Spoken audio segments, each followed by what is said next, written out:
Hello, good evening, and welcome to the Virtual Racers Club. And today we're looking at is it a hybrid? It's not a hybrid car, but it's a McLaren and Mercedes-Benz working togethermanship. It's the Mercedes-Benz SLR McLaren 2009. Right then. So the manufacturer is Mercedes-Benz, and it's a road car built in 2009. This says, well, it's a German manufacturer, but I can tell thee now that not much of that was built in Germany. It was all done just down the road from me at McLaren, because I built it.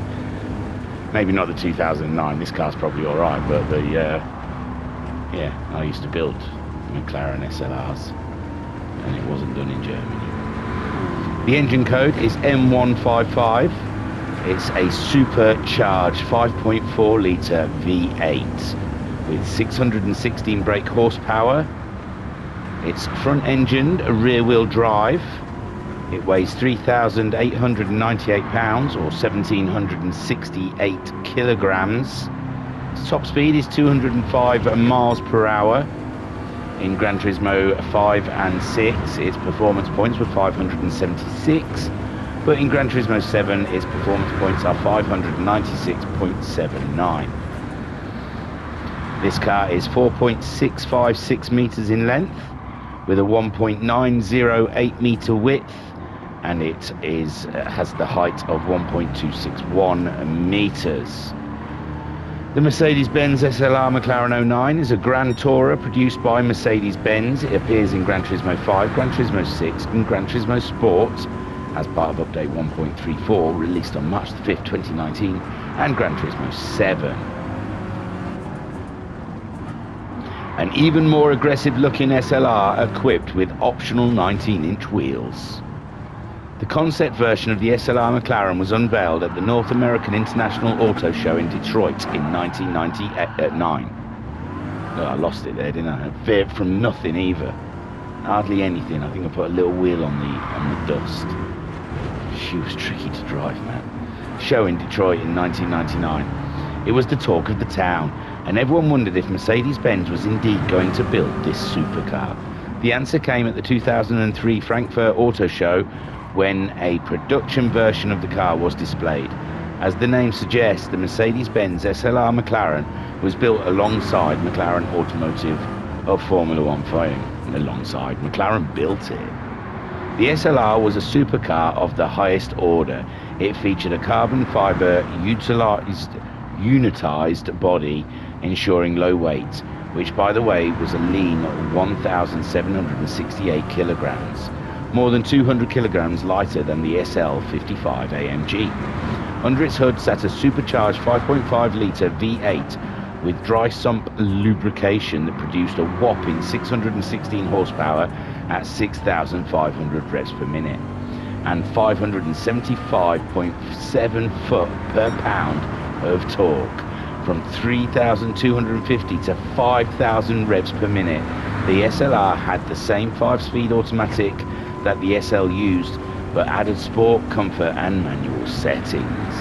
The brakes featured Sensortronic brake control, a brake-by-wire system with carbon ceramic discs at all 4 corners. The front calipers were 8-pot Brembos, while the rears, also Brembo, had 4 pots. The suspension system consisted of a double wishbone at all 4 corners. The SLR boasted an amazing power-to-weight ratio of 2.8 kilograms per PS, which allowed the car to accelerate from 0 to 62 miles per hour in 3.8 seconds. Top speed, a cool 208 miles per hour.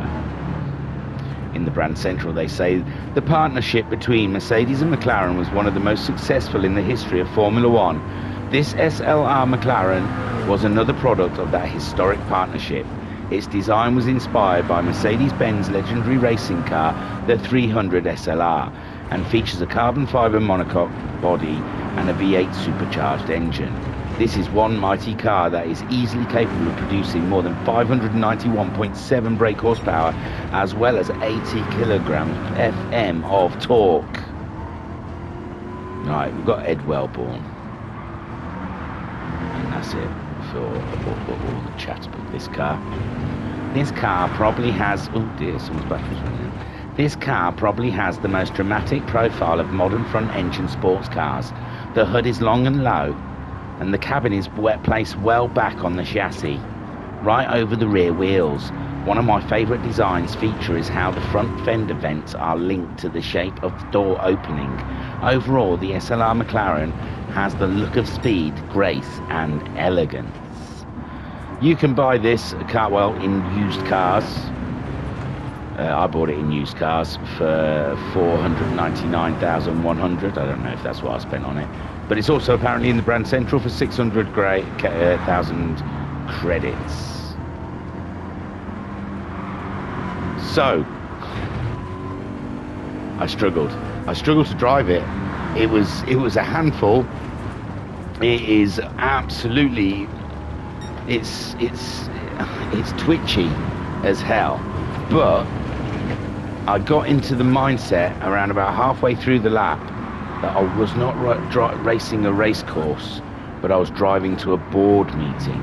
I was compartmentalizing and slimming down the dynamics of the flow charts and also the pie charts.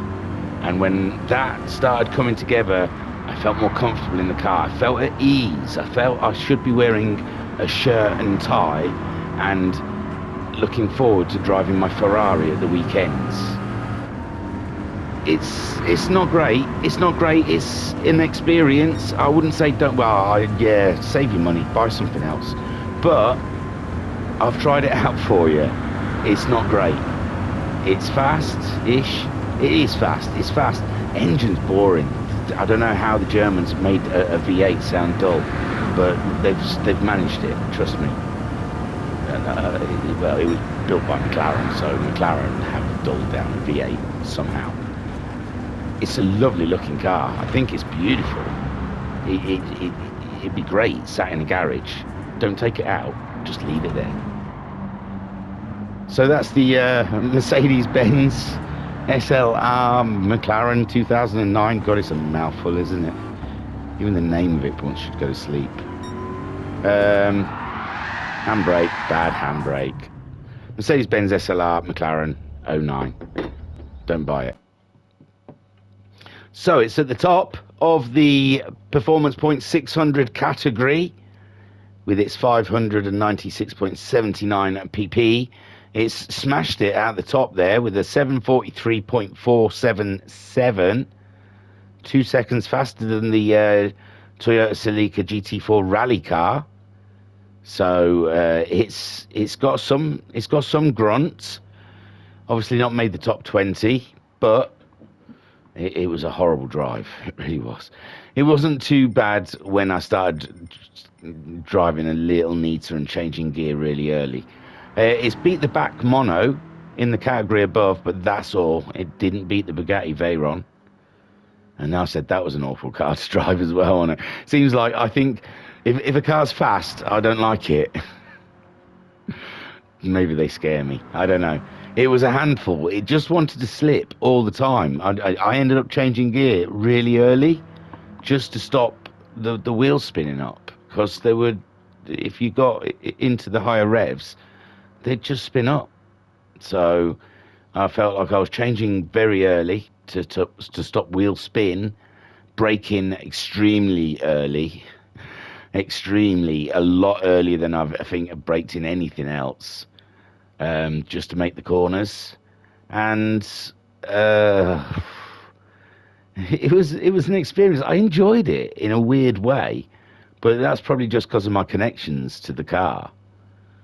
And it just at the time when we were building them, we thought they were a bit of a joke, because we were building saloon cars, but like sports cars. And it was like, but they were too heavy to be sports cars. So They just seemed to fall in the middle of nowhere. They were really fancy. It was just a rich man's toy. It wasn't ever going to be a racing car. I don't even know if they did race them. I think they tried, didn't they? Going by the handling of that, I wouldn't have. But yeah, it's God, dearie me. I didn't mean for it to be a big sort of like put down. It's on sports hard tyres, which is beat racing hard tyres on the Toyota Sleeker. But tyres aren't really a factor. It's down to the performance points, I think, that they're taken in. If I suddenly put like racing hards on the Mercedes-Benz, it would be over 600 pp. So I can moan about the tyres all I like. It makes no difference. It is what it is. The performance points puts it. Yeah, the Mercedes-Benz SLR McLaren '09. Fantastic drive. Really enjoyed myself. Got top of the PP 600s. That's going to be a tough one to beat. And yeah, save yourself some money though. Don't buy it. Do yourself a favour. Go and buy something a little bit more fun, a bit more punchy. Unless a league's doing a Mercedes-Benz SLR McLaren '09 only. But tell them you really need tuning. Tell them they need to let you put brakes on it and a spoiler. Can you put a spoiler on it with that air brake? Probably not. Anyway, do all the things YouTube like. I droned on a little bit. I don't know why. This was meant to be a quick one. I want to do another lap in something else. Just to get rid of the feeling of the SLR McLaren. Do all the things for YouTube want you to do. Find us. We're on Discord, Virtual Racers Club. Tiru, peace and love. Peace and love.